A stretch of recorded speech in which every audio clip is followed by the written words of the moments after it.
Jamming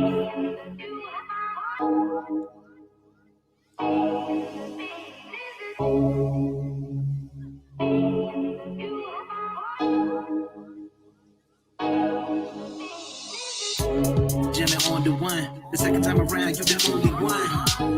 You the only one. You the only one. Yeah. Now that I know you the one. We living in the word like I know the sun. You the only one. Yeah. You said it's mine for the taking.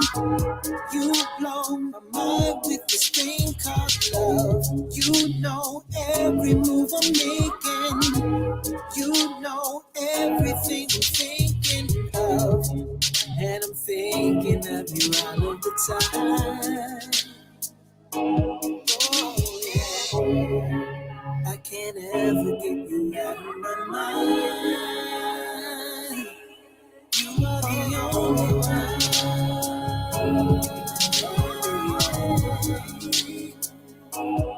You are the only one.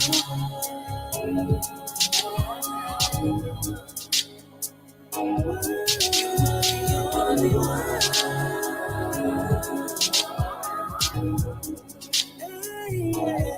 You are the only one.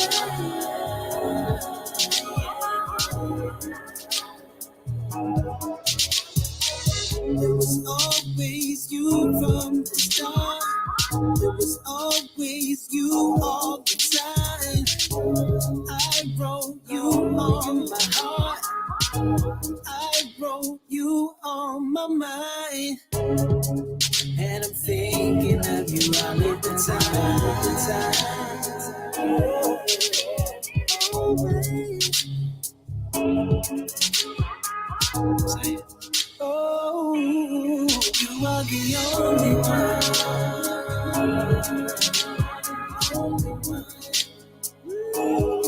You are the only one.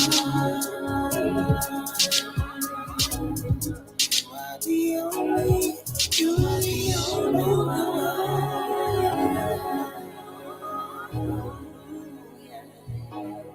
You are the only one.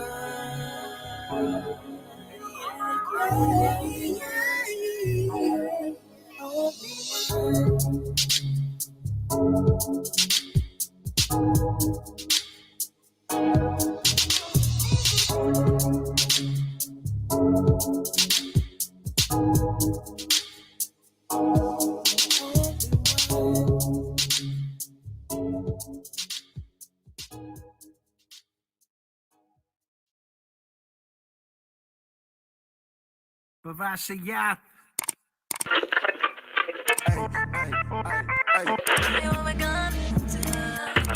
In the beginning, Yah created the heavens and the earth. His spirit moved upon the waters. It's all in his word. He said, let there be light. And he called the light day. In the darkness, he called night. He saw that it was. He made heaven and called forth the dry land. Gathered the waters, called it the seed. And he made seed for man. Brought forth the grass and every herb and every fruit yielding tree on this earth. He saw that it was. He made lights to divide day and night times for seasons, days, and years to let them be for signs. And so the earth could have light. He made the greater one to rule the day and the lesser one to rule the night. Let's not forget he made the stars also. Then he told the waters to bring forth life, and it was so. He created all the birds of the sky, all the cattle, and every creeping thing after his own kind. He saw that it was. Then Yah created man. In his own image he created them. Male and female he created them. He blessed them to be fruitful and to multiply and to replenish the earth and subdue everything within. Now, behold, it was very good when it saw what he had made. The even in the morning were the sixth day. And on the seventh day he rested. That's why he sanctified and blessed it. It's uncontested. My God is, and to make it understood, I'm bumping truth music when I'm rolling through my hood. I'm putting God first, no hood fame. You read it on a nameplate. Dwell in the house of Yahweh forever for his name's sake. And though I walk through the valley of the shadow of death, I'm stomping through like it don't even exist. His goodness and mercy follow me all the days of my life. His yoke is easy and his burden is light. My God is.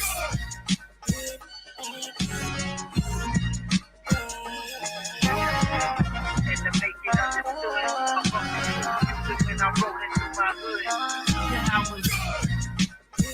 And to make it understood, I fuck with you music when I roll into my hood. To receive instant notification each time I upload, please hit the subscribe button and the bell notification.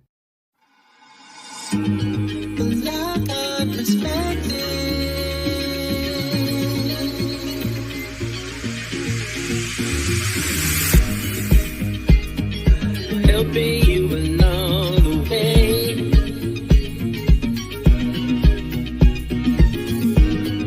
Helping you to make it through another day. Yeah, yeah. Everything you need to know that you never knew, that you need to know.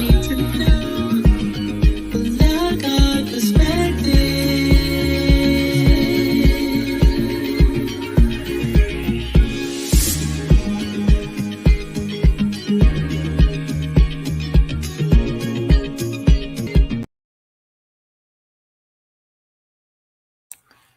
I really don't think that it would be me if I didn't have one minor blunder or another. I really don't.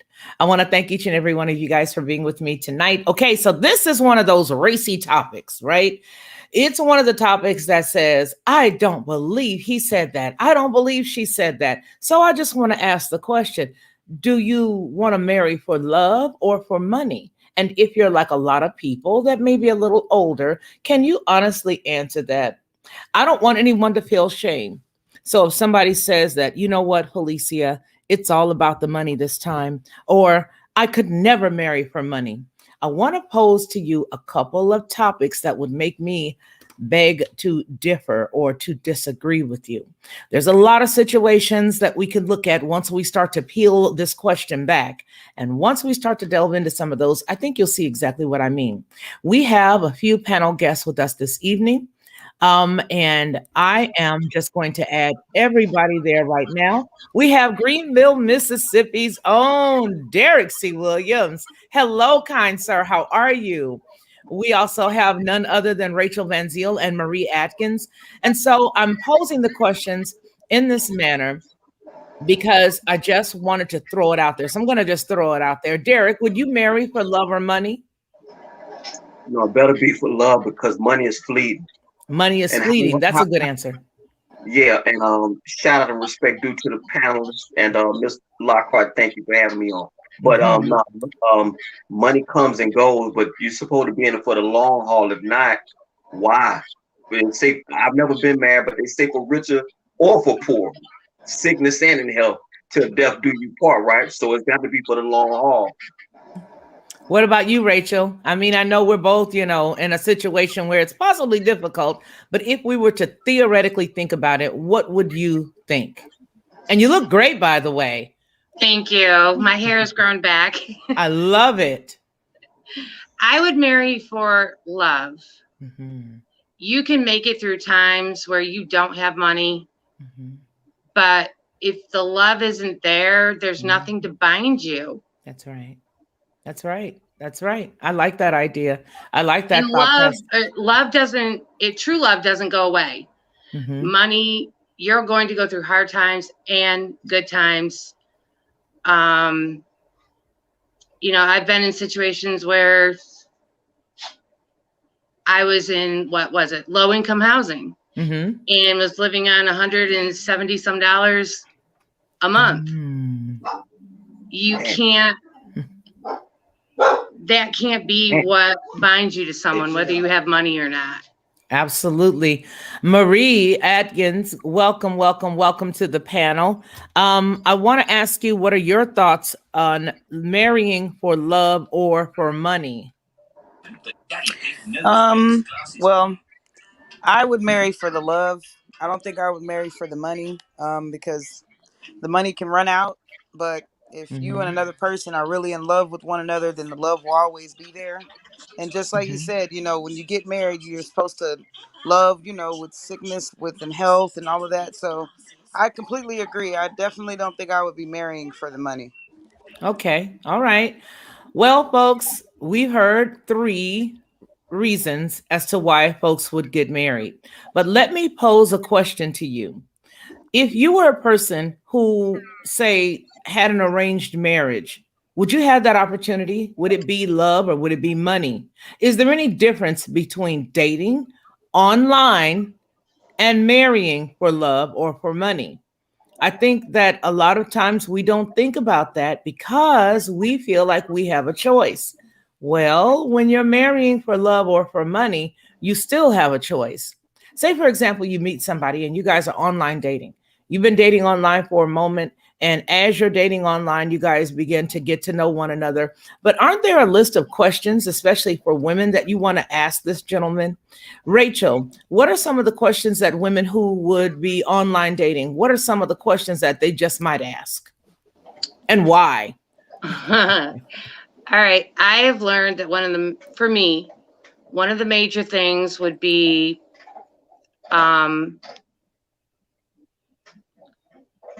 what are your beliefs? What's your belief system? Okay. You want to Another one would be, quite honestly, do you work? Are you a working man? Do you support yourself? Do you live in your mama's home? There you go. There you go. So do you guys see where I'm going? Y'all see where I'm headed yet? Is anybody? I don't know why you're laughing, Derek, but I think we're going where I'm going. Okay, Derek, you're laughing. Why you laughing? She right. I've been on my own since 1985. Mm-hmm. So I wouldn't know what it's like to stay in my mama's house. Mm-hmm. I can't really relate to there's a lot of dudes I know like that. I can't relate. Mm-hmm. I don't live with women, but I paid my way. Mm-hmm. You can't be leaning on people. A woman ain't gonna respect. She surely ain't gonna want to lay down with you if you ain't doing nothing. You sorry. So she right. But I just want to jump in real quick. When you said about the arranged marriages, if I was to ever have an arranged marriage, because I think it's my understanding that Bill Gates had a side chick and they met in North Carolina every summer. But see, he got the money to do that. The average working guy such as myself, now we can't kick it like that. But if I did, I would want to have some stuff in place. Have your paperwork in order. If it was me, I would have what he had. I would have it's my understanding they didn't have a prenup, so Bill Gates ain't as smart as everybody say he is. Because I would have had all that. I would have had all that together. Yeah. But Ms. Banzil is dead on the money. You can't call yourself a man leaning on no woman, man. I can't respect you and I can't relate to you. Yeah. So then when we're looking at the difference between a forced marriage and a prearranged marriage, the criteria when somebody has a prearranged marriage, generally it's going to be the families have looked into each other. You know what I mean? They've got to know one another, or it's based on a covering. All right. So you got how many camels and how many camels we got? Okay. She going to cost you about 30 camels, player. And and we're going to take 2 of them vineyards you have too. It may not be that antiquated, but my point is it is always based on something equitable. It's something tangible, I should say.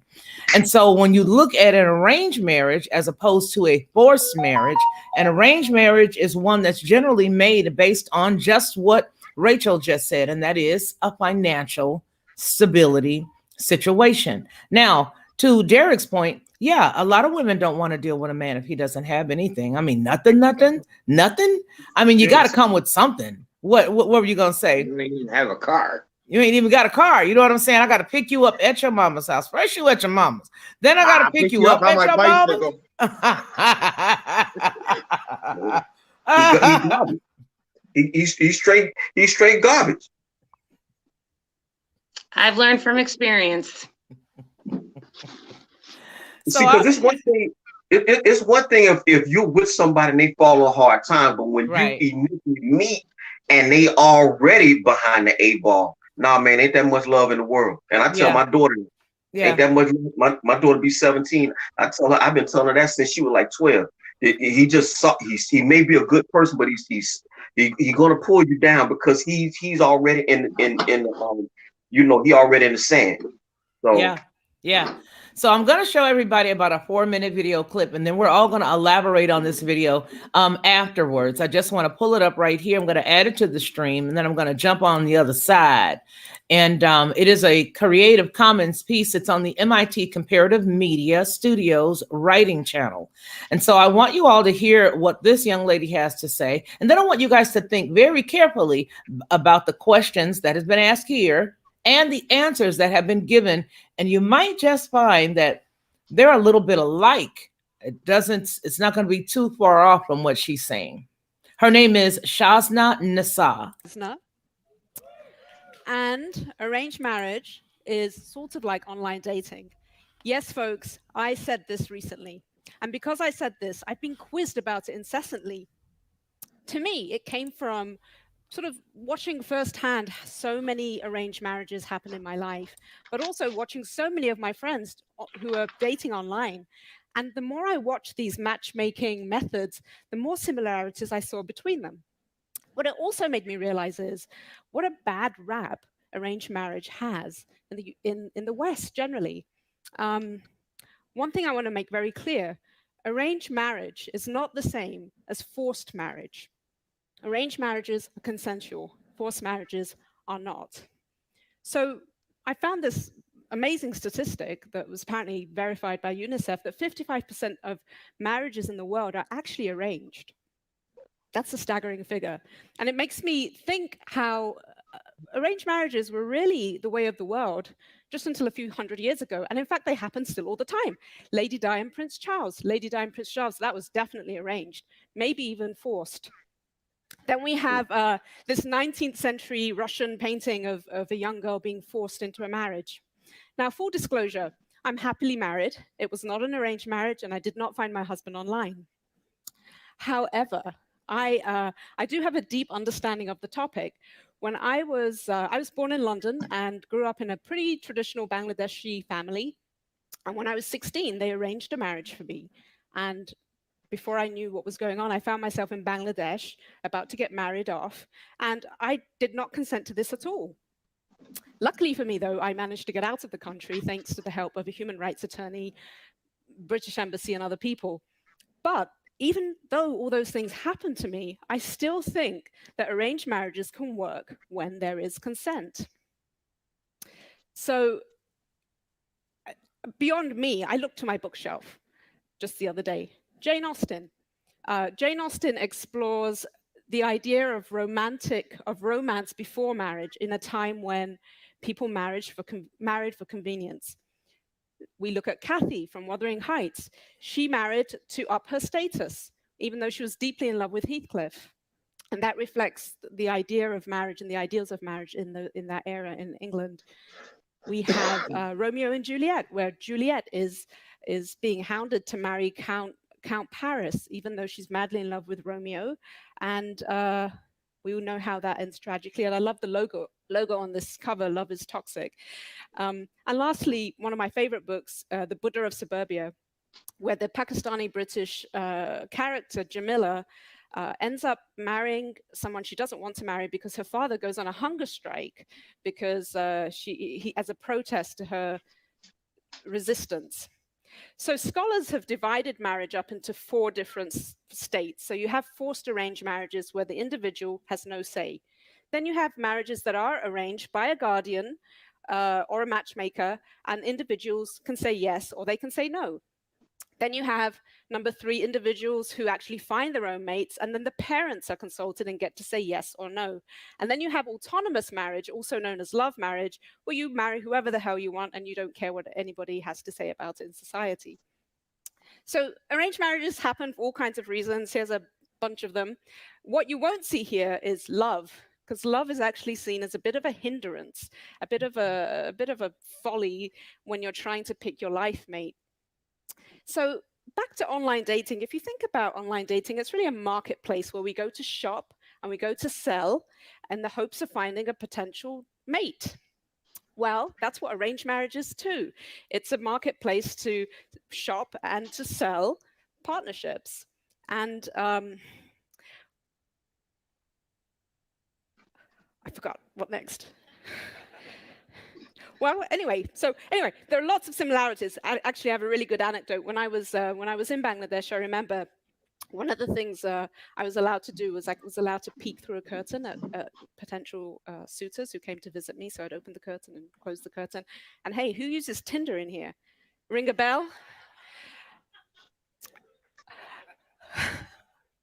Another similarity is, a lot of arranged marriages employ matchmakers, professional matchmakers, who curate contenders. That's pretty cool. You get somebody who's actually a concierge, if you like, and bringing potential mates to you. And on online dating, if you like, that concierge is the algorithm, it's the technology. At the end of the day, whether you have an arranged marriage or a love marriage, it all is in the luck of the draw. Both. Okay, so you heard some of the things that she was talking about. Now, what do you think? What are your takes on her commentary there, Rachel? Let's start with Rachel, and then I'll have you chime in, Derek. What were your commentary? What would you have to say about her commentary? Well, first of all, with arranged or forced marriages, the first thing I thought was, you've got to trust the people making the choices for you. Mm-hmm. You've got to trust that they know these people's character. Mm-hmm. To me, it's really about, what I've learned is it's about character. Mm-hmm. And as far as like love being folly, mm-hmm. It can be folly, because love can cause you to miss the red flags. Mm-hmm. But then again, if you are truly in love with someone else, can you let go of that love to someone else and commit yourself without always thinking about that other person and not being committed to making the relationship work? Okay. All right. I'll take that. How about you, Derek? Well, first off, I didn't realize that. Well, let me preface.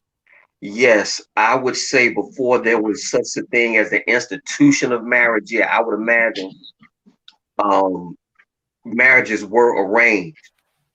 And I do agree with that phrase that she said, finding happiness in marriage is just, basically the luck of the draw. I always say good people is where you find them. Mm-hmm. But what I disagree on her with her when she had that list of commentary. Okay. Mm-hmm. Mm-hmm. Yeah, the list of all the check marks, social compatibility, this, that, the other thing. Mm-hmm. And she said, what you won't find on there is love. Well, love is the linchpin. I dig you just because I dig you. Mm-hmm. So to me, in my mind, whether you put that on there or not, that is one of the basic prerequisites. Mm-hmm. I better be liking you. I don't care how much money you got, because you can have all the money and shower me with everything, but I just don't bang with you. Mm-hmm. I don't feel you. Yeah, so we ain't gonna make it. That's the intrinsic thing. That's something it's something that's unspoken. It's something that's really, people write songs about love, but it's really someone's interpretation of what love is. Only thing I know is that, look, I dig this person and this person dig me. We ain't got to talk. We damn near finishing each other's sentences. I know they like, I know they dislikes. Mm-hmm. I know how to push a button or not. Mm-hmm. All that stuff. These are almost like spiritual type things, mm-hmm. for lack of a better term. Mm-hmm. So I disagree just with that part there. Whether or not love was on that list or not, you better have it you better have it somewhere. Okay. Marie, are you still with us? Yes, I'm here. Yeah, no. Okay. Did you watch the video? Same thing I did. And I'm still trying to figure out how you could have a relationship if there is no love. I mean, all the stuff that was up there on that board, that's all fine and dandy, but I feel like if you don't have the love there, then you really just you really don't have nothing, to be honest. Okay, so you guys want to hear my answer? Yes, let's hear your answer. What I think for me, and I'm just going to be painfully honest, I said this just recently on another platform, and I was painfully honest. And the honesty is, a lot of times back in the day, young ladies used to get in relationships with guys because, oh, he just looks so good. Oh, he's so handsome. Oh, we used to have the light-skinned boys versus the dark-skinned boys. And now I'm at the place in my age category. Light-skinned boys used to be the thing, and then what I say now is, all the light-skinned boys that went out with the that went out in the 9th grade. But and then it went to, oh, I just love him. He just makes me feel so good. I just have all these butterflies inside whenever he comes around. Oh, I'm just so in love with him. Actually, that was infatuation, right? That's exactly what that was. That was infatuation. It wasn't love. And then it got to the point where you got with somebody and you guys hung out long enough. You guys were like, well, I guess this is love. And we were there, and we grew to know each other, get married, you grow to know each other, and then you're in it, right? In biblical times, exactly what the young lady was talking about as far as the arranged marriages was more so what they did. It wasn't like, hey, you're nice, I like you. You're nice too, I like you. Go fishing much? Well, I do every now and then. Okay, I like you. If you like to go fishing every now and then, that means there's a chance. Not noticing what Rachel said, a red flag. That person just said they only like to go a little bit. They're really not into it, but you love fishing. Here's my point. When you consider the biblical times, these people did not have the opportunity to say, hey, you're cute, you're cute. If they wasn't snatching and stealing somebody's spouse and making them their own and putting them on the front line, as David did, they were arranged marriages. And the arranged marriages will live. Let me give you guys one clue. There's a scripture that talks about how the husband will love the wife, right? Husband, love your wives as Christ loves the church. I'm going to use that scripture as an example of my point. The reason why you see things like that, and it never says, wife, love the husband, wife, do this for him. Wife, it doesn't tell us that. It gives us the penance of what a good woman is. But the reason why it doesn't say that is because when the man finds a wife, he finds a treasure and a good thing. But when a man enters into a relationship with a woman, he's already financially set. So the money piece is already pretty much taken care of. I think what we're looking at right now is the whole Western mindset, and the mindset that says, if I love you, I'm just going to be with you, and money doesn't matter. Love is all we need. If we got love, we can make it. But I'm sorry, love alone does not pay the bills. Plain and simple. It's the main reason why relationships are ending in divorce right now. It's the main reason why couples who are married argue. They can be married for a very long time, but if a woman ain't got her lights paid after a while, she ain't gonna be too happy with that cat. Love him, like him, or whatever. So love is the basis. Yes, it is. It's what drives us to care about other people. But no matter what we think, it is based on some form of finances. Now, having said that, you used to see the covenants, and a covenant, which is what a marriage or a contract is, right, you guys? You got a covenant, and a covenant says you got more than I have, or I have more than you have, Rachel, or let's use Derek as the example because he's the male. Okay, Derek, you have more, and because you have more, you have a first cousin that's living not far from you who has a little bit less. But you will go into a covenant with him and you will cover him financially. And then you guys will put all of your stuff together. Now you got more. That is the reason and the purpose that they had the prearranged marriages, not to mention the fact that they were trying to get, if you got 5 more camels than him, you're going to be straight. So my point is, we do marry for money, because if you got a cat who ain't got none, that ain't going to last too long. What do you think about that, Derek? Well, that's a good point. And yeah, and I've often heard, to shout out another content creator, Dr. Boyce Watkins, a fellow Gemini such as myself. He actually had mentioned several times that a marriage is financial and it's economic based, So I will agree with that. But I think that because we are so westernized, I'm just gonna be off just a second. When they don't talk about the caveman anymore, but it's my understanding that the caveman would just walk up on the woman, hit her in the head, and take her, stuff like that. But for me, we are in a Western society and the way I was raised, I'm sure your other panelists have come to understand that yes, I better have something inside of me for you. We'll work. We actually we can struggle together, but we're still together struggling. If that makes sense. But So, yeah, you better have something. You better at least have something to bring, and we'll work on all the rest of the stuff. But the crux is I dig you. But yeah. Again, yeah, you better have something. Well, let me ask you guys a question. Don't you think that there's one thing that we're overlooking because people are visual? And I think the first thing is not even love. I think the very first thing is looks. And that's the creepy part. That's if you think about it, because if a cat don't look good when you first meet him, you're not gonna study him. You're not gonna pay no attention to him. He's got to be palatable to the eyes. But Ms. Lockhart, if I've been on several panels myself, the 2 years, I'm almost 3 years on YouTube, and a lot of times that's something that people don't want to say, even though it's the truth. Mm-hmm. But the truth, yeah. I'm sorry. Yeah, I mean, if he don't look good, I'm sorry. If he got hips, y'all heard me talk about I don't like a man with hips. If a dude got hips, I'm sorry. You could be the nicest cat you could be the nicest cat in the crate. I want nothing to do with you, hips. If a man got hips and he need a girdle to keep all of that together, I don't want nothing to do with him. I'm not talking about a heavy guy. A heavy guy can be a proportioned guy, and he can be a sweetie pie. And you can just love him because he's so cuddly and y'all just get along so good. He makes you laugh. But there's just something about a cat with hips I cannot avoid. I cannot. There's just no way. I cannot.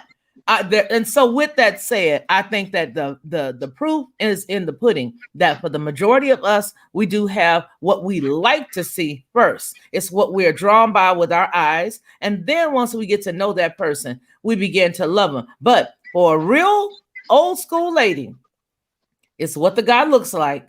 And then to Rachel's point, how much money do you make? And are you good with your money? Really, it doesn't even matter how much money you make.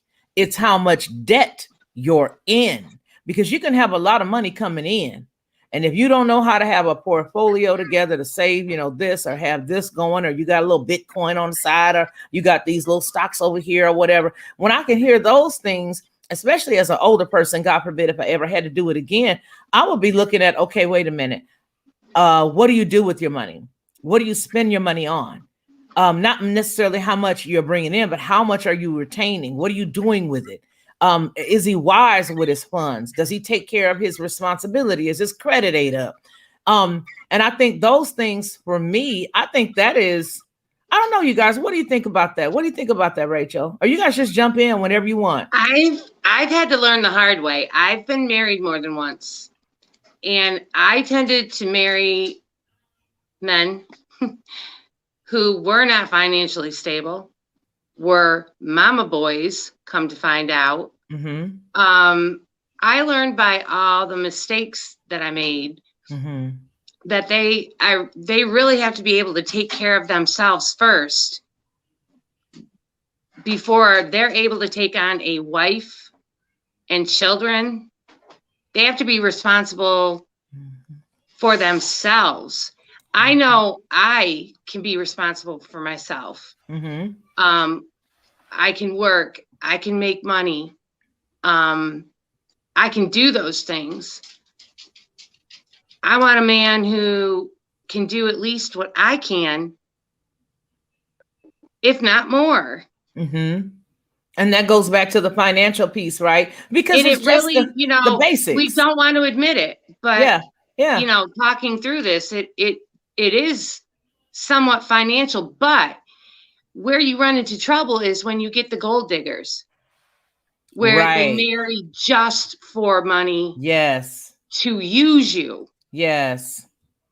Yes. That's where the trouble comes. Yes. Yes. What do you think about that? You guys jump on in. You don't necessarily have to have an invitation. Just jump on in.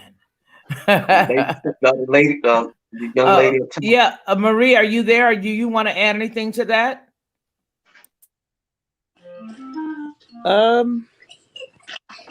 I completely agree. I think after a while, you do kind of got to look at everything in that aspect, especially when is it Rachel? Yeah, when she said the guy was a mama's boy, and eventually it just didn't work out. Sometimes if you don't, I guess, evaluate the person, you will kind of get yourself in a situation with a person that's like that. So I guess when it comes down to, I guess, the whole aspect of the relationships and such, I think everything kind of plays a part when you're trying to pick a person to be with. Rather if it's the finance part, the looks, and sometimes I've even heard people say, "Well, it doesn't really matter how a person looks." I, I really can't agree with that because it does kind of matter. It matters to me. Like I said, you can't have no hips. With hips, see, and I was just about to bring that up when you said with the hips. I mean, you definitely don't want a guy with hips. I mean, if his hips are bigger than your hips, then that's a problem. Again, I mean, I know it seems sort of shallow, like shallow Hal, but I don't know. Listen, Marie, I thank you for coming on. I know you said you could only stay on about two or 3 minutes, but I want to thank you. We have another panelist that just came up, so thank you so very much.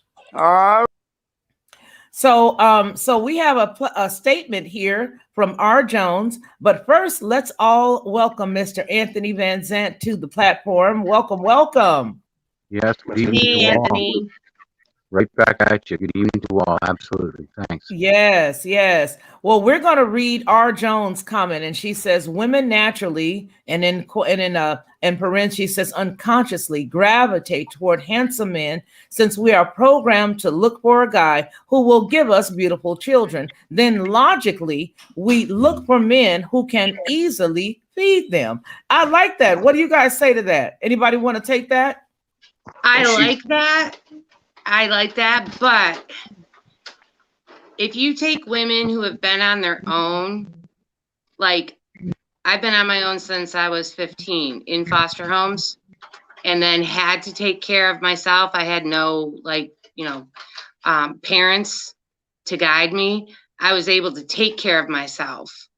So I had a problem with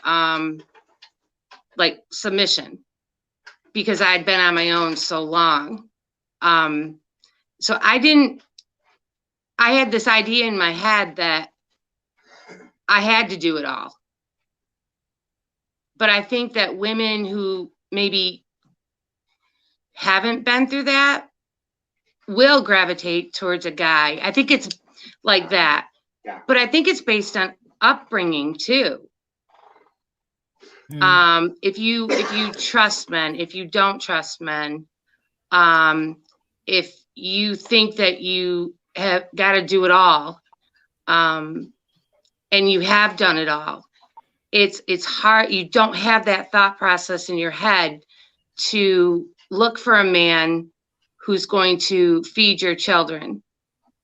And do you think that that's part and parcel as to the reason why there are so many marriages or even relationships that are long-term relationships that have the financial struggle and the woman being very tired after a certain age? Because a woman's, yeah. Oh, yeah. Yeah. It wore me out. Yeah. I was about to say, what do you think that would happen, if that continued to go on? Well, with me, I ended up with a man, had 2 children with him. And he didn't work. I had already grown up supporting myself and not being able to ask anybody, not having anyone to ask for help from. And I don't think the union was meant to be. He was used to having women take care of him, and I was used to having to be in control. So the family unit came into play with me, with him, what we had grown up in, and we both ruined the relationship. Mm-hmm. Women thinking that they've got to be on their own, do it all, whether it be because they've had to or because they've chosen to.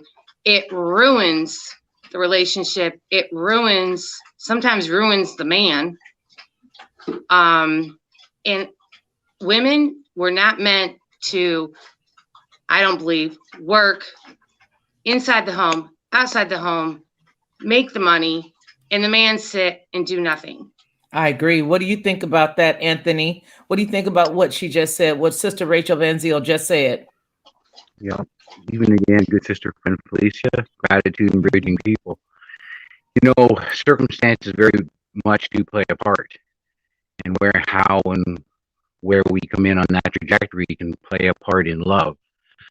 I side with love. I side with faith first nowadays, generated with that criteria. Yet, it's what came first, the chicken or the egg sort of thing, in the sense that we got off on the wrong foot with pumping the currency to begin with, and then down the road hedging relationship based on that. This is kind of this, once again, forced high mentality. It's now bleeding into love and bleeding into relationships, and how we need to criteria that given the eco of the economy we live in. If I had a magic wand, I guess I'd whip it up and turn back the hands of time, in a sense, and get back before the currency, and grab the humanity and the faith and the love, and hang on to it better than any rope you've ever had in your hands, and then let it not be bled into the currency, or perhaps find another way to barter, if that's what it's doing to relationships and to love. That's a good thing to say. I like that. I like that very much. Let's see. Wake Up Call Gaming says, and it's actually a segue into the next part of what we're going to talk about as it relates to marriages and money or love. He says, well, there goes the Bill Gates story, LOL. What do you guys think about that Bill Gates story? And first of all, before we answer that, I want to crack up laughing like nobody else can, because Valiant once said, Shakira hips don't lie. Woo! Okay. What do you guys think about the Bill Gates story? Let me ask you, Derek, what do you think about it? Well, when I first heard it, I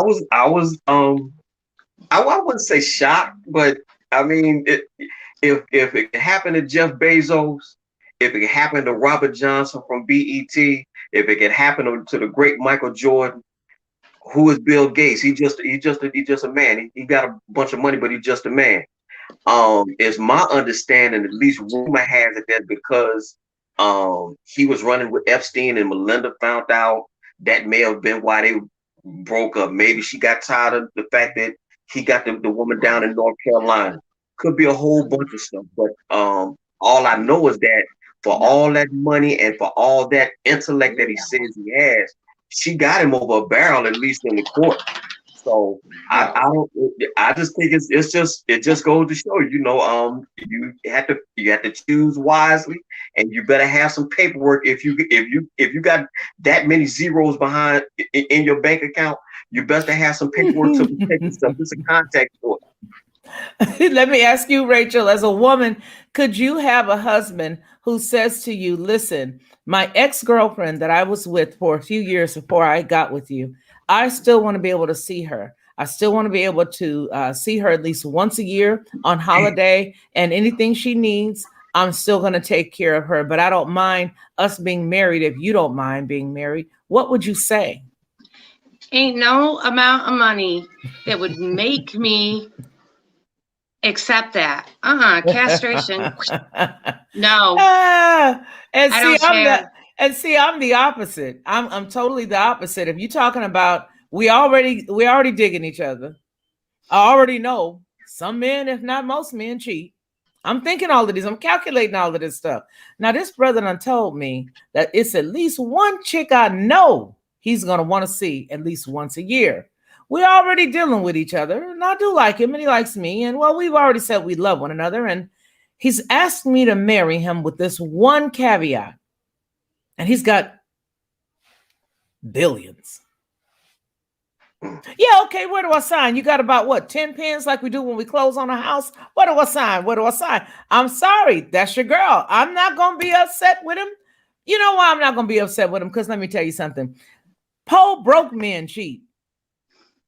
And the woman's still getting up every single day going to work while the poor broke brother cheat. Poor broke men cheat. And then if you're going to have to go through the poor broke cheating, You may as well have something to kick it on. And I know that sounds shallow, but I'm just going to be honest. It goes right back to what we said at the very top. You're looking at how much money that person is making before you decide as an adult. I'm talking about, like when I was 19 or 20 years old and I was courting and blah, blah, blah. And one thing led to another and we found ourselves in a marriage. And then once we got there, we were like, gee, we ain't got nothing, but you can build with nothing.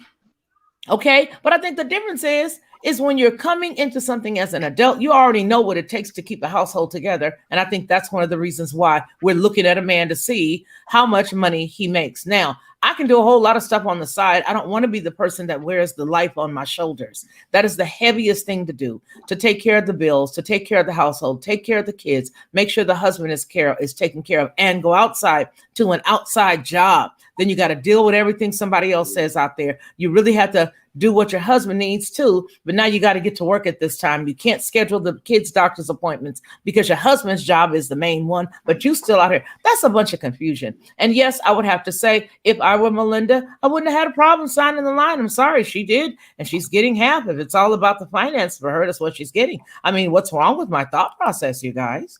She just pimped herself out, or, well, I don't know. She hoed herself out? Yeah, I mean, yeah. You can have your side piece for this amount of money. Okay, but let me ask you about this. Conversely, what about, I hope you're not cheating. I hope you're not cheating. And you're fine and the bills ain't getting paid at the house. And you're like, something ain't right. I mean, where did this receipt come from for the hotel? You might think to yourself, where did we spend money at a hotel that comes on the credit card bill? Or when did he buy me long stem roses? What is this 1-800-Flowers receipt? But now the lights ain't paid. The water ain't paid. The groceries ain't paid. You ain't had no groceries. And now you're going to have to scrape up out of the savings. Or now you're taking your second check that you guys would normally add together to make for the rent and having to cover X, Y, or Z. And you're not putting 2 and 2 together. But the brother got another woman. I'm throwing it out there. Go ahead, Derek. But, okay, well, I don't know if you follow basketball at all, but back in the mid-90s for the Utah Jazz, it was a Russian player by the name of Andrei Kirilenko. Okay. And word got out that he was affectionately known as AK Andrei Kirilenko, and his number was 47, AK 47. Okay. Well, word got out that every year, because his wife was Russian, every year he can have an affair, but only once a year. Okay. But see, that is for stuff like that is generally from what I've seen in my life. That's stuff that's reserved for dudes that got money. But the Pope brother do it. No, but that's what I'm getting at. That arrangement with Gates and with Kirilenko, those guys got the dough, right. And the women usually will defer. Right. But if it's a dude that's working from paycheck to paycheck, he ain't gonna dare. He wouldn't dare. He wouldn't. This is the reason why they call it cheating. He wouldn't dare say, "Look, man, just once a year, can I? You don't mind do it?" And then on the flip side, heaven forbid, if you just take Bill Gates, heaven forbid it got out that Melinda was cheating on him. Oh yeah, she would have been tossed out with the trash. Understanding that, I would say the average 9 out of 10 men. We can do it, but y'all can't. Right. It don't make it right. It don't make it right. That's just how the world work, I guess. But you can't. A man ain't gonna have that. Right. You understand? Right. So while you say that you would sign on the dotted line, I guess it does. It really depends on with impunity. Okay. But it really depends. It depends on the woman which we're talking about. But I would just say that type of arrangement, be it Gates or Kirilenko, that's reserved for them dudes, them upper crust dudes. All of us that are all us pawn, we couldn't pull that off. That's the reason why we just don't say nothing. We just go do the dirt and don't say nothing, hoping we don't get caught. But y'all married to the #1 investigators on the face of the earth. That's my point. Brothers be out here doing their thing like ain't nobody gonna find out. And a woman is a master investigator. We will not say nothing to you until we done pulled together our entire dossier on everything you did last week. I know that I got your cell phone, so I see where you pulled up over here, and you was in there for 5 hours. And then you went over here and you was over there. And then now I'm going to look for the credit card statement. Aha. You were at this hotel. So my point is, it's all really the same to me. The pegs that you drop in the hole, it's really all the same. We're saying the exact same thing, but we're giving a pass to the billionaires because poor people go through it, and then it's their heart is shattered and broken. Anthony, what do you think about where we are right now? Yeah, I'm going to agree with my brother Derek for sure, and I'm kind of going to agree with all three of you in a real world. In this current topsy-turvy world, I can't help but let that play into things. And I know my brother Gates, he doesn't give out many media spiels that he hasn't purviewed completely. So you got to look at it in that way. And with, they don't release much unless they really purviewed it and has a spin to it and makes me always look. Okay. And it's interesting because if one of us had the same sort of relationship and was still working out from March 2020 until now, we probably would have ended up with a mask violation. That's true. Once again, we're in a system and bypassing the real questions and the real issues because it flies in the face of the restrictions this man sits in the center of since this began, and as we all know, long before it began. So I can't help but see that spin on it. And I just said, Felicia, it gives them pass in a lot more ways than one. It's not one-dimensional, that pass. Once again, it defines the us and them. Yep, and absolutely. And in that way. Do you think it's a little bit of arrogance, Anthony, that he would even have the gall to ask her to sign that, even though she did sign it because they got married? But do you think it's a specific level of arrogance, you guys, Anthony? Well, the characters we're dealing with, these caricatured characters, loaded with arrogance. They're sore losers and they're sore winners. So you back down again to how much of the truth are we getting? And I just want to make one tippy toe. We continue with each passing moment to tippy toe into let's say a technocratical world. And each time we take a left at the fork in the road to watch one of these characters, we just watched a past president kill 4 years of our time. We landed ourselves right into digital passports.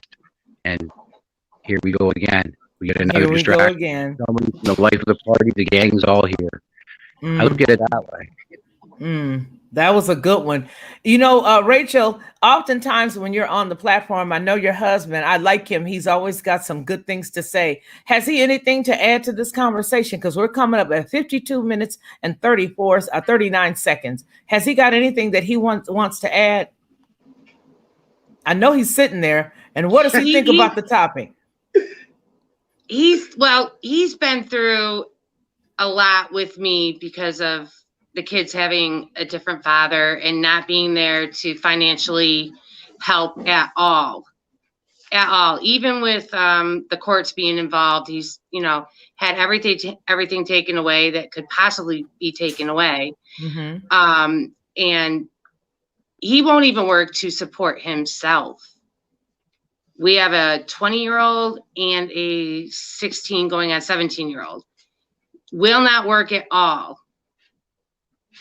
And that's your ex-husband, so he won't work. So your new hubby, your current husband, your man for life, he has to pick up the slack where another man will not. Now that to me is a travesty, and it's another conversation for another day because I totally get that and I understand that altogether. I've had that experience as well. My current husband stepped in like a champ and without missing a beat. we didn't even know I had an ex. I mean, like I say, I always go by the fact that there's something about the man who was born in the month that he was born in. I know a lot of people may disagree with me, but my husband was born in the month of June. My stepfather was born in the month of June.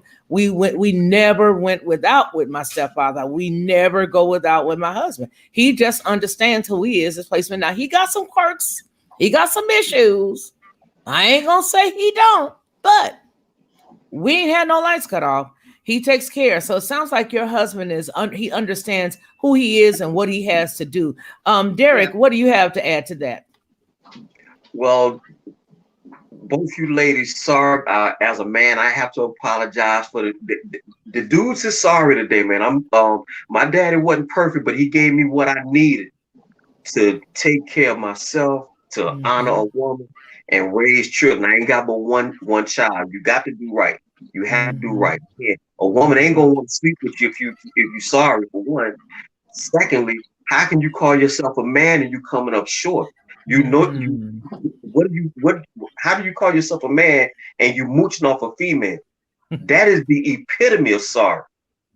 That is the epitome of sorry. If you gonna be a man is as he does. I always say that. That's right. A man is as he does. And that's good. A man is as he does. That's good. But on the other hand, I also say if you get 10 men in a room, you're gonna get 10 different interpretations on what manhood is. But I would think that he stand up for himself, he stand up for his community, he raised his children, he take care of his woman, and he handle his business. And sometimes a man will have to make tough choices in a relationship, but he also got to learn how to defer to the woman. Ain't nothing wrong with that. But what Miss Rachel said a while ago, about going through the relationships and things like that. Usually, it's been my experience. Just this is to Miss Rachel. It's been my experience coming up that a lot of times women or young girls, teenage and even older ones, they would always like go for the dude that look good, got the nice car. They roll with them, and the dudes that they look at as square, they don't really mess with them. It's not till after they either got abused or got 2 or 3 children, then they see the light. Now all of a sudden the square looks a little bit more appealing. I never could understand that to save my life, but that's just what it is. Because I'm gonna go back to the quote that you read a little while ago. Women tend to go for security because that's the world we live in. But if you took that off the table, it is the looks. But what about the heart though? If you can look good and still be garbage. And that's usually the guys that you find that are the homosexuals sleeping on the couch while the woman goes to work. He has no job. He has no job. He's garbage, as you say, garbage. There's no R in garbage. It's garbage. He's hot garbage. So, there's the guy, he's garbage. He doesn't help with anything. He finds a woman, and this is what I find more so now as we get older in age. And, you'll find a lot of women who are high earning women who seem to realize that they have parceled out, they sifted out all the men. Because at first, when they were, 36, 24, 36, and, they wasn't making but 80,000 a year in whatever career, they were sifting all the dudes out, right? But 10 years down the road, now that you were 31 then, and that was old, now you're 41 and you're still sifting, and now you're realizing, okay, well, let me just get a man, something that looks like a man, that I can just stick a suit on, and put something on him, and now I got a man. But that cat doesn't do anything. So she's still going to have to work till her dying day. I mean, and to me, there are a lot of women who are doing that right now because they have sifted out all the good guys that they thought was the good guy, the debonair dress, with the, tall, dark, and handsome. He got a great mouthpiece. He can really rap and talk to her and tell her everything she wants to hear. And she, oh, Frankie. Now, Frankie laid up on your couch while you get up and go to work, and he talking about he a rapper / producer, and Frankie ain't moving, and you still making your own payments on your vacation. What in the world are we dealing with, Derek? That's the word. It's everywhere. But then again, fathers, I came up during the 1980s, and I can tell you, being prior service, it was a bunch of men that just left their kids to die. So if you don't have a man to emulate, the woman is gonna send that if she has a male child, she gonna send this dude out into the world, and he looking for the second mama. And like you said, because the woman is looking for a man, any man will do. If he's not dead, he ain't gay, or he ain't in jail, any man will do. And you wake up and you got 2 kids with that boy, and he ain't hitting on nothing. You know that. So I'll be 54 in May, but I can tell you, all throughout the mid 80s, that was just child's play. It's a ton of them.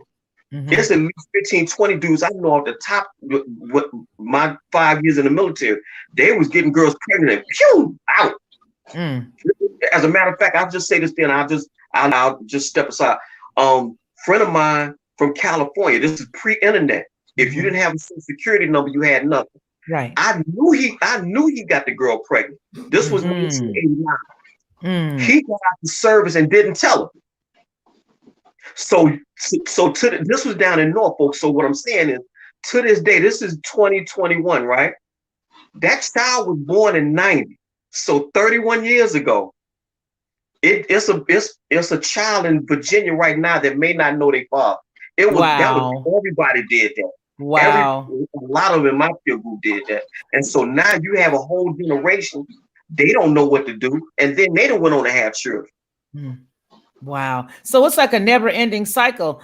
You know what I'm going to do right now? I'm going to go ahead and start reading some of the questions, and you guys can choose which one that you want to, whatever one that you guys want to tackle. So I'm going to go and take the last few minutes of the show to go here and read some of the questions. And you guys, as you hear them, you can just say, I want that one, and I'm going to give it to you like a hot dog. Hold on just a second. Here we go. All right. So now R. Jones has on the screen right now, she basically, we're going to give some questions as well as some statements. We'll probably never know the entire truth about that marriage and divorce. I totally agree. And I believe that she is referring to none other than, help me, Smithers, and Melinda Gates.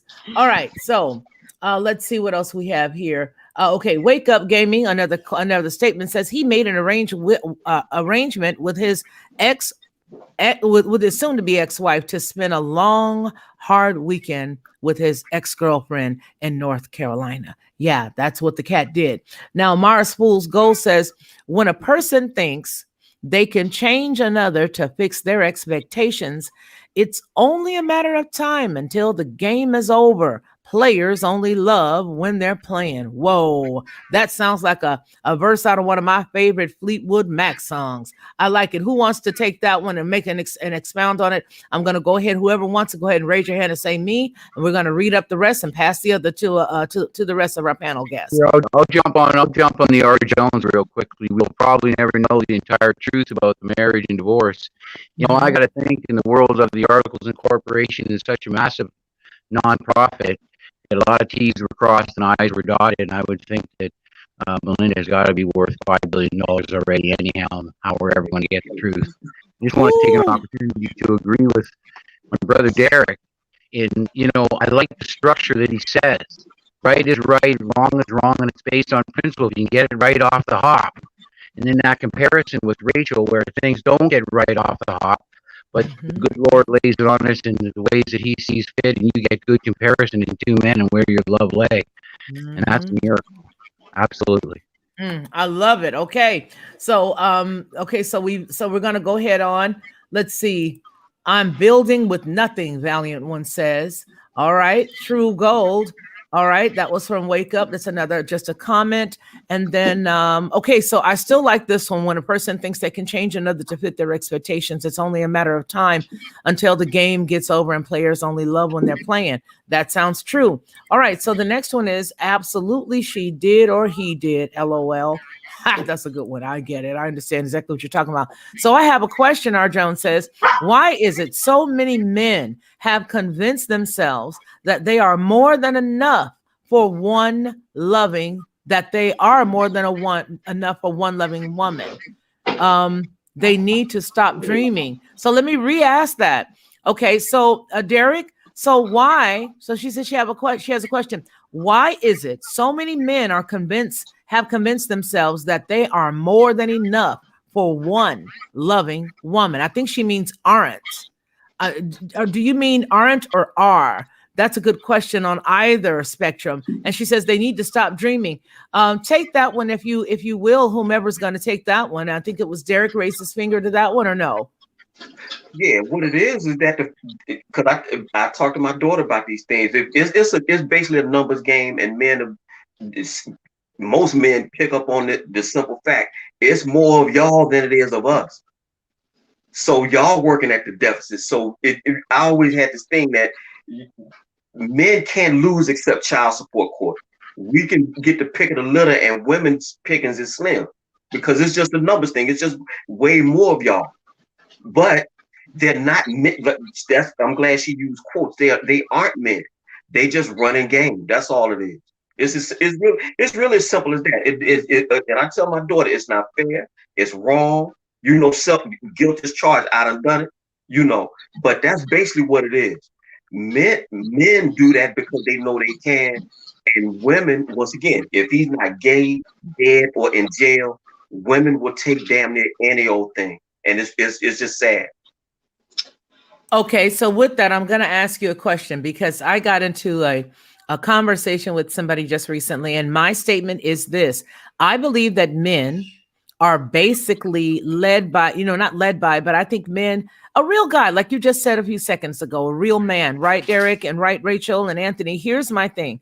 I believe that men feel as if they cannot take care of a woman, a real guy just won't even deal with a woman at that moment. If he knows I can't afford to take care of her, I can smile and I can wave, but I know that I can't do what I need to do for this lady because I believe she deserves X. So some men base what they not, and I can't say their esteem, and I will never say their self-esteem because self-esteem it goes without saying. But Derek, do you think that a man's self-worth is determined by how competitive he is and how much he's able to amass to take care of everything? Yes. Okay. Yes. Okay. Yeah. Okay. Tell me about that. That's just how we men and women are socialized different or conditioned to navigate this world differently. I'm supposed to bring home the bacon. I'm supposed to knock her socks off. I'm supposed to be her protector. I'm supposed to be the man. And with great power comes great responsibility, as they say. And so this is why that is. So yeah, my bank statement, my car, my stamina in bed, all that stuff it makes me me. If I come up short on any of those, I'm less than. And she better not make more than me. That's an issue. I like your honesty because, a lot of guys go, I ain't got no problem if she make more money than me. Well, yes, you do. Because see, the deal with a woman is that if you give us the opportunity to have that over you, if we make more, some women, not all, but some will use that to her advantage. And some people say that the power in a relationship comes because of the amount of money that either person makes. And if a woman is making more, it would stand to reason based on that, just based on that premise alone, that she will attempt to usurp some type of power. Well, we're not doing that. I just know we're not buying that. I know we're not going here. I mean, you know what I mean? What do you think, Rachel? I see you laughing. I talked to my daughter about these things because her boyfriend doesn't work, lives at home, has a child already. And I'm like, what if you stay with him? How's he going? What's he got to offer you? Watch what he's doing now. He's got nothing to offer you. He doesn't even have anything to offer his child. And I'm laughing because I get disability, I get military disability, and it's more than what he makes, but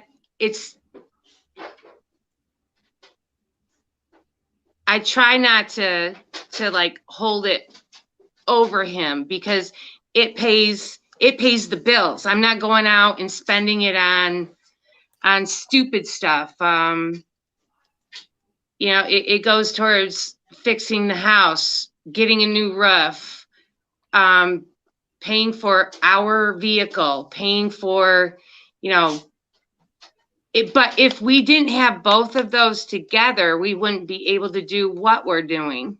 Right. Right. You wouldn't be able to do it. What do you say? Well, because I see that Derek is chiming in. He's shaking his head. What do you say, Derek? No, that's I would say. Let me see. I assume your daughter is an adult, Miss Rachel. My daughter will be 17. Her boyfriend is 19. Oh yeah, he's a no-go, right? I mean, you want her to leave him alone. He is a no-go, and she knows. She knows I don't approve. He knows I don't approve. I've said my piece to both of them, and I'm like, Petra, look at the mistakes you see me make. Look, and we go through it and we talk about it, and we talk about it in depth. And I'm like, I even get to the point where I'm like, you are going to have to answer to God, because I am telling you the facts. I'm telling you what I've learned. I'm admitting to my mistakes, and look at what I've done wrong. But do you think, and I'm just going to play devil's advocate, and I'm also going to just be an honest mom, okay, woman to woman. Don't you think that sometimes the situations that our eldest daughters find themselves in is because of the mark that we've left for them? Because they will watch us and they will say, well, mom loved him through this or that, and he wasn't that good. Because I'll speak for myself. I'm sure that some of the traits that I see, some of the things that I want my daughter to wake up out of is because she saw me have a stick-to-itiveness that could have been and possibly are to her detriment. And so I think that it's a really strong part of the psychology piece that says, you know what, if I don't want him or her to grow up like X, then I need to change it for them. You know, a lot of times people say, well, I'm going to go out here and hustle and make this money so that my children don't have to go through the struggle that I did. But some of us never. And I'll say, you know, the majority of us don't ever think about, wow, what if my son from a father's standpoint sees me doing this? And then, you know, what am I going to say to him in the next 15 or 16 years? How am I going to handle explaining to him that that's not the proper way to treat a woman or any situation for that matter? Mars Fool's Gold has a statement. He says, wake up call gaming. If it was her, she had to find a dude who looked like Kevin Kline, who liked Kevin Kline looking women or money. Ha ha ha. R. Jones says, I learned way after high school that the nerds were the best catches. R. Jones, I'm going to tell you right now, you are absolutely right, because everybody wants to rule the world. And right now, all of the nerds are. R. Jones also says, oh, Frankie, Mars Fool's Gold says, when she says won't work at all, what about fixing things and maintaining household business?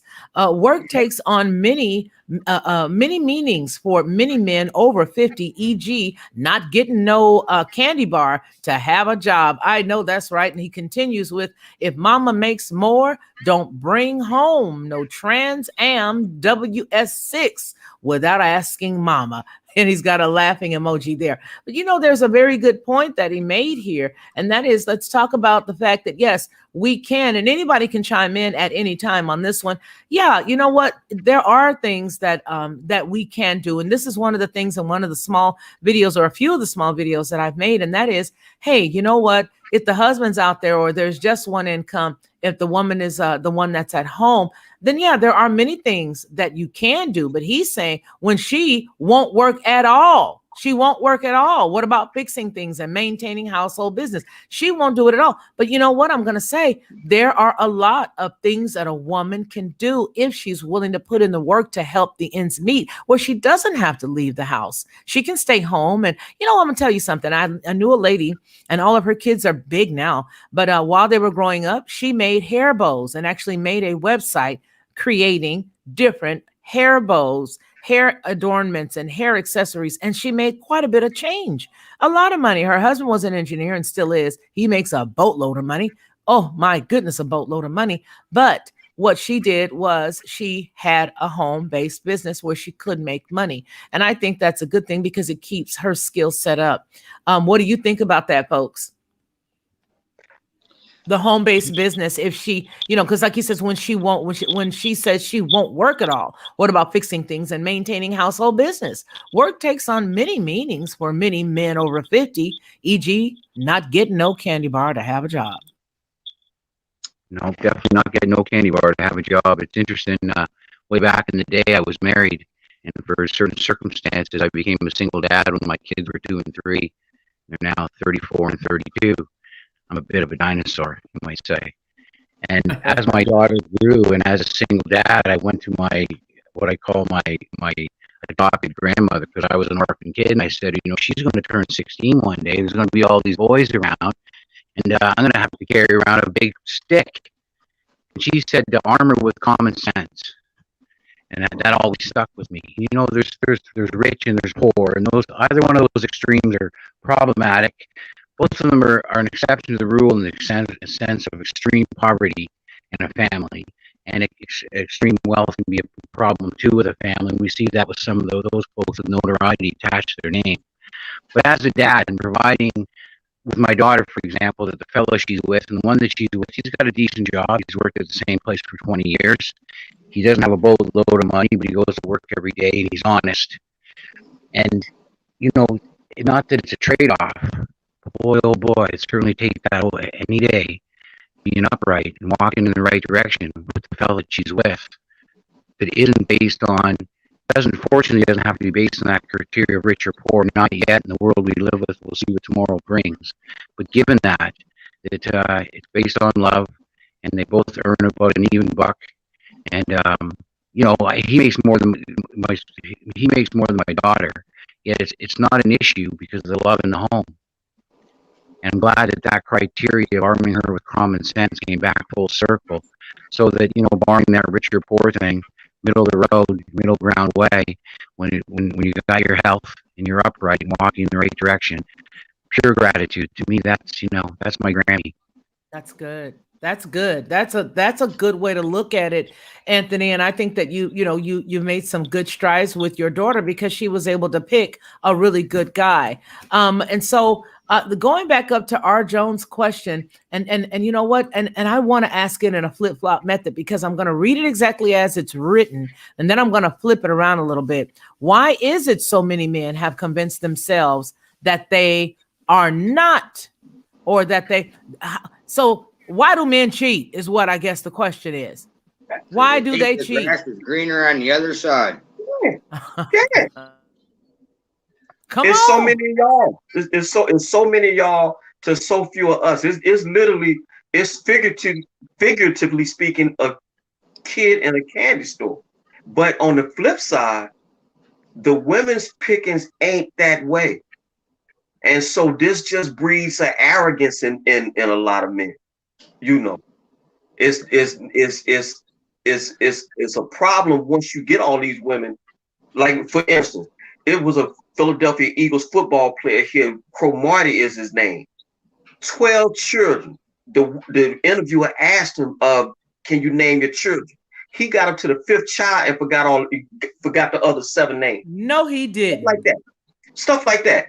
So it's fun and games when you pull them, but then all the stuff that come on the back end, and with a lot of us, we learned a lesson early and we got up off it. But when you in your teens, early 20s, that's just what you do. But unfortunately, a lot of men don't come back from that. But again, they aren't really men, are they? If they doing stuff like that, because now you brought kids into the world and you can't even remember their name. But it's just amazing. Thing. How many baby mamas does he have? Do you know how many baby mamas he has? This story was out about maybe 5 or 6 years ago. This is when he was playing. He played on the defensive side of the football, and he had just got released. And that's the reason why they brought it up, because you got all the child support to pay. And so the lady, I think it was a male interview, and he asked him, "Name your children." He went through the first 4 like nothing. Then he kind of stuttered on the 5th, and he could not call the other 7. But I think he got 11 or 12 children. That is terrible. Is he financially taking care of them, even though he can't remember Pookie and Ray Ray name? far as I know, why he was playing, it wasn't no problem. But see, Terrell Owens got that same issue too. I think he had a bunch of children, and I'm saying all that for this reason. She has men in quotation marks. They're not really men if they doing this now, are they? I think you're absolutely right. So let me ask you something. Do you think that intelligence, in a man should have?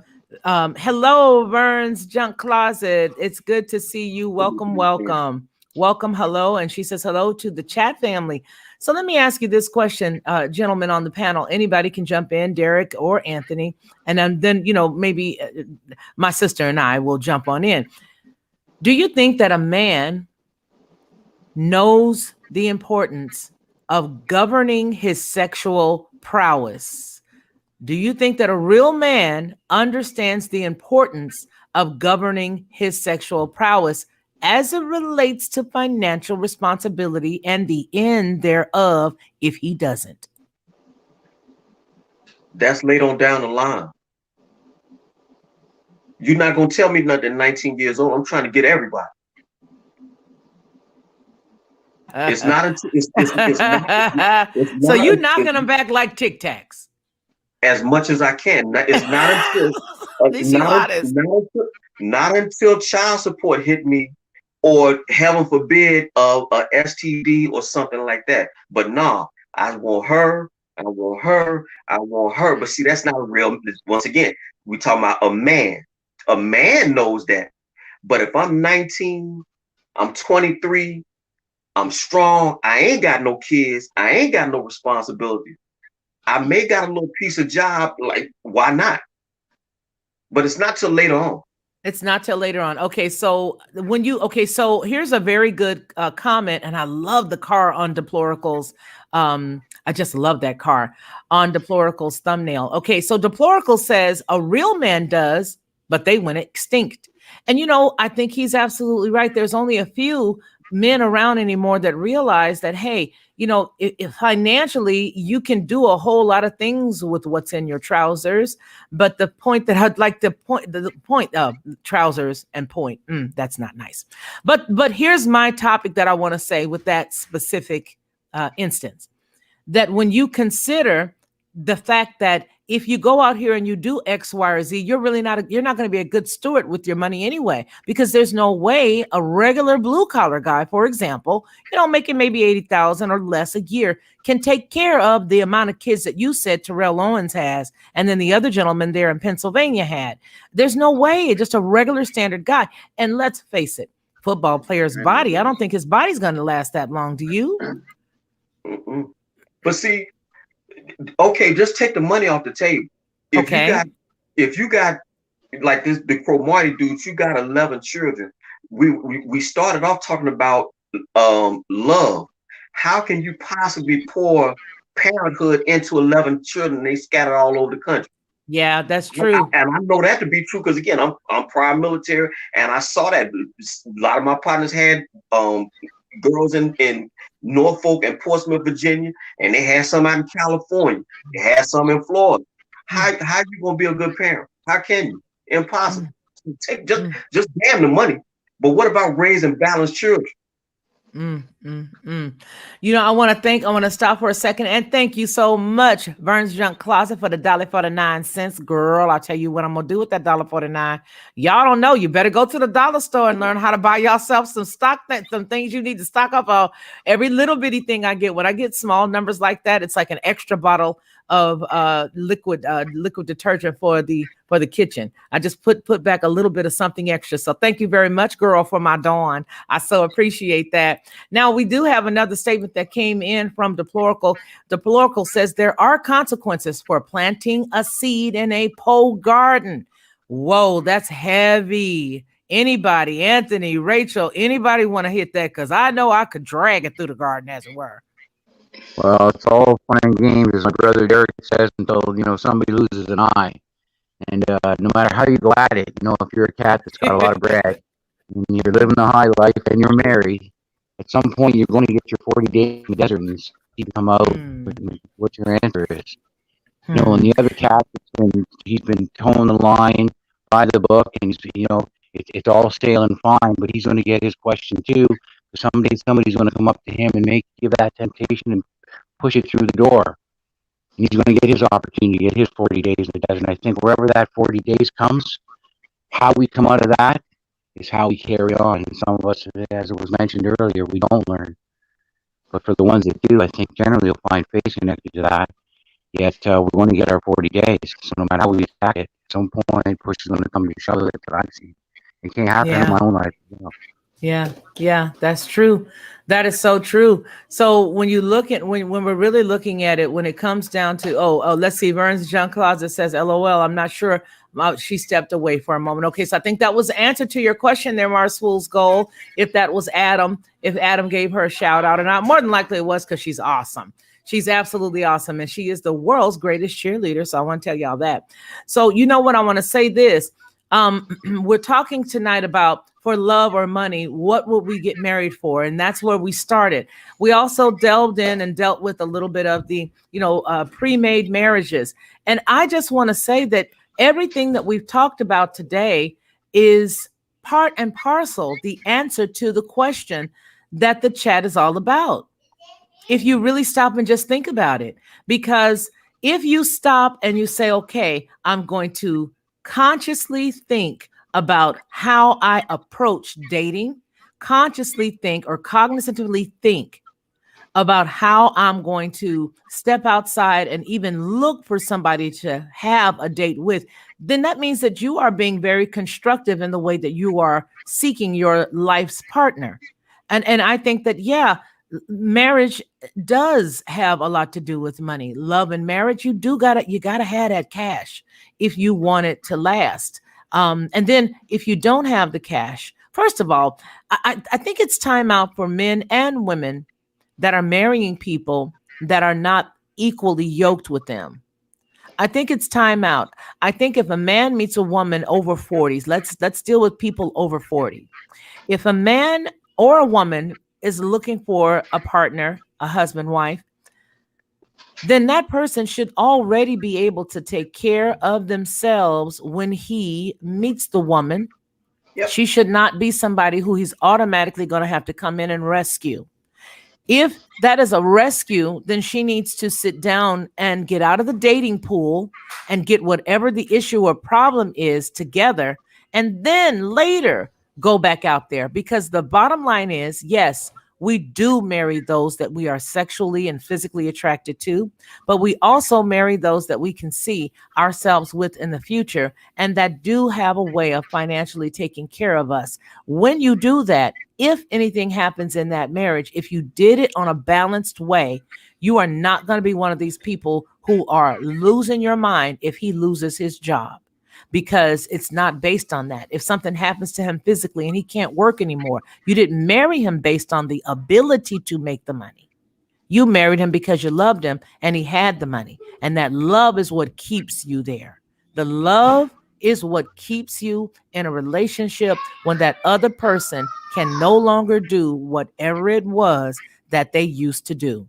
And I'm going to put a pencil right there because you just heard the baby I inherited. I inherited another baby just recently, and he's 3, and he don't understand Momo is live. Momo is live. He looking at me like, yeah, I see you. You living. You standing in front of me. He don't understand that when you say Momo live.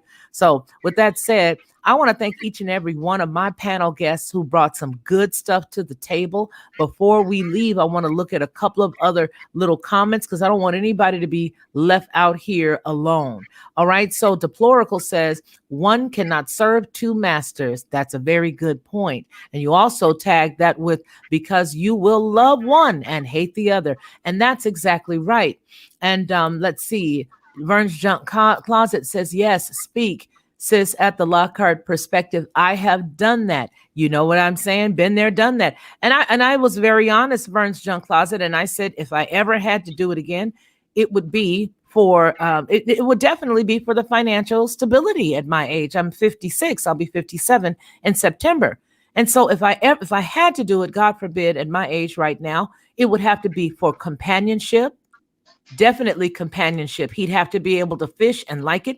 And unfortunately, he can't have hips If he's got hips, you guys already know that's a deal breaker. Brother can't have no hips. That's right. He got to be attractive in the face and a very good guy. He's got to have one, and for the main component that he must have is he must be a believer in Yah.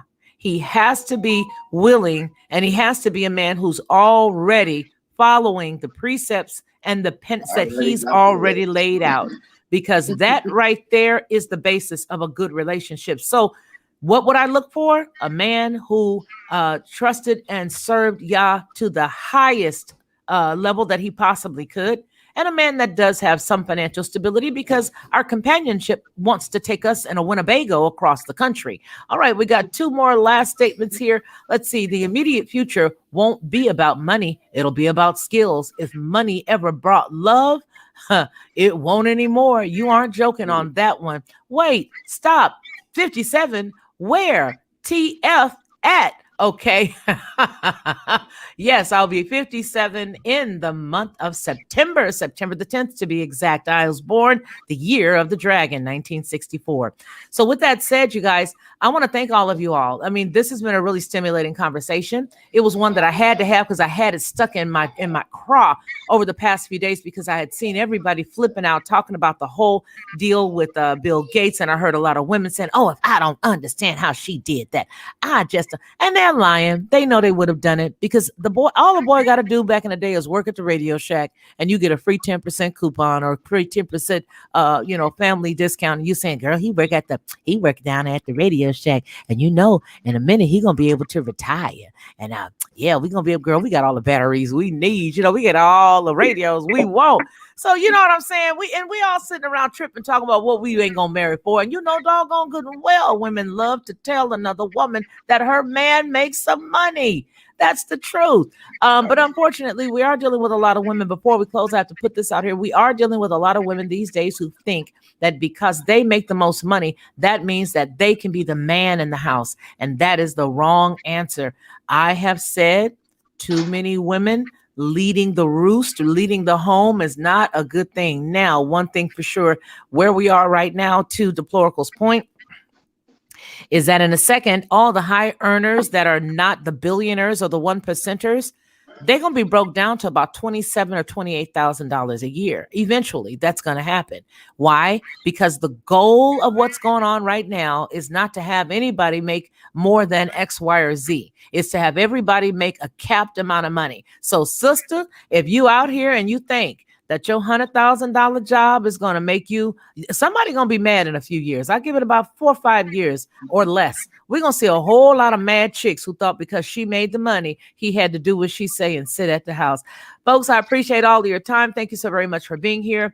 I am Felicia Lockhart, and this has been the Lockhart Perspective. I appreciate all of y'all. One last thing that Deplorable says is, we can get resistors for 50% off forever. Yes. Can you imagine that? Thank you, guys. Does anybody have anything to say before we pull up out of here? Yeah, I just like to quickly say you definitely want to find a healthy balance between money and love, and hopefully family and faith will get you there. Or else you might end yourself in a position of, songwriter by day and bank robber by night. And that generally doesn't work out too well. Thanks again, Felicia, and to all. I love that. And listen, you guys, here's something that Sarah Brown just threw here in the bullpen. She says, I've been with my husband since I was 17, married at 20. Now I'm 40. He can't boil water, so I'm invaluable to him. That's right, girl. If you can feed that man, you got that man forever, forever, ever, forever, ever. That's right. You got that brother forever.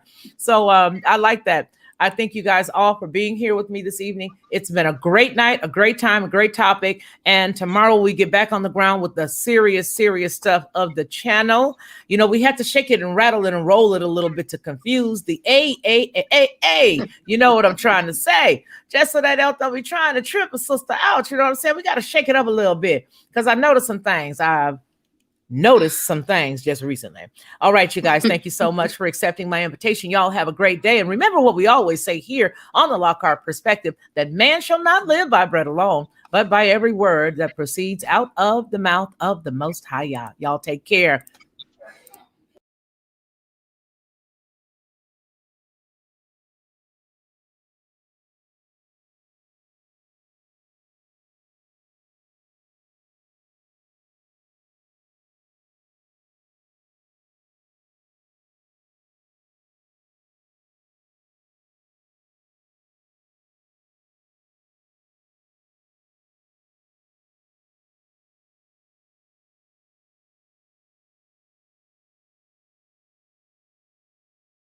Jamming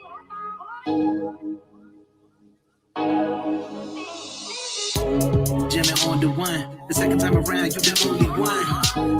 You the only one. You the only one. Yeah. Now that I know you the one. We living in the word like I know the sun. You the only one. Yeah. You said it's mine for the taking. You blow my mind with this thing called love. You know every move I'm making. You know everything I'm thinking of. And I'm thinking of you all of the time. Oh, yeah. I can't ever get you out of my mind. You are the only one.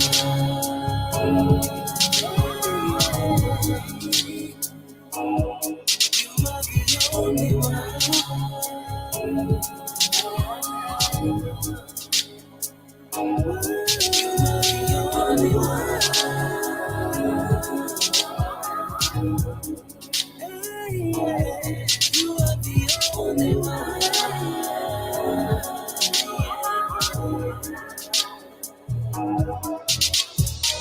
It was always you from the start.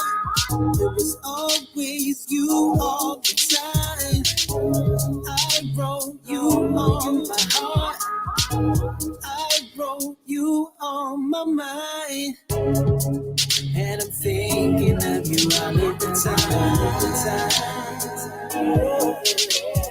Always. Oh, you are the only one.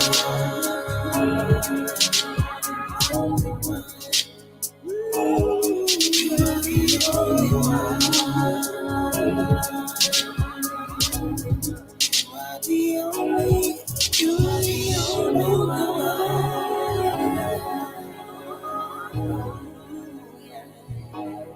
You are the only one.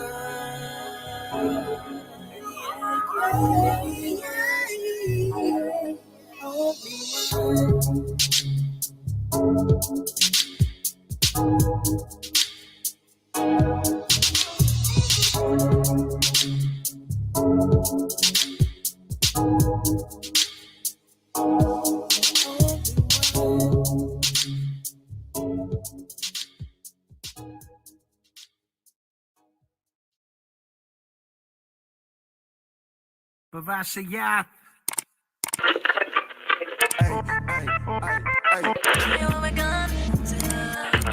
In the beginning, Yah created the heavens and the earth. His spirit moved upon the waters. It's all in his word. He said, let there be light. And he called the light day. And the darkness he called night. He saw that it was. He made heaven and called forth the dry land. Gathered the waters, called it the seed. And he made seed for man. Brought forth the grass and every herb and every fruit yielding tree on this earth. He saw that it was. He made lights to divide day and night times for seasons, days, and years to let them be for signs. And so the earth could have light. He made the greater one to rule the day and the lesser one to rule the night. Let's not forget he made the stars also. Then he told the waters to bring forth life, and it was so. He created all the birds of the sky, all the cattle and every creeping thing after his own kind. He saw that it was. Then Yah created man. In his own image he created them. Male and female he created them. He blessed them to be fruitful and to multiply and to replenish the earth and subdue everything within. Now, behold, it was very good when he saw what he had made. The even in the morning were the sixth day. And on the seventh day he rested. That's why he sanctified and blessed it. It's uncontested. My Yah is, and to make it understood, I'm bumping truth music when I'm rolling through my hood. I'm putting Yah first, no hood fame. You read it on the nameplate. Dwell in the house of Yahweh forever for his name's sake. And though I walk through the valley of the shadow of death, I'm stomping through like it don't even exist. His goodness and mercy follow me all the days of my life. His yoke is easy and his burden is light. My God is.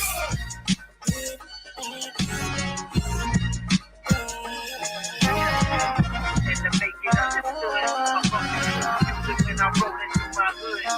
Yeah, I was.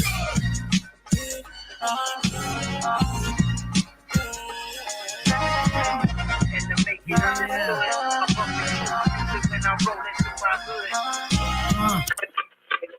To receive instant notification each time I upload, please hit the subscribe button and the bell notification. Lockhart perspective.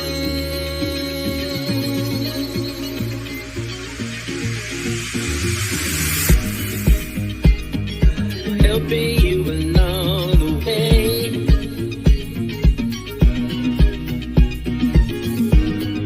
Helping you to make it through another day.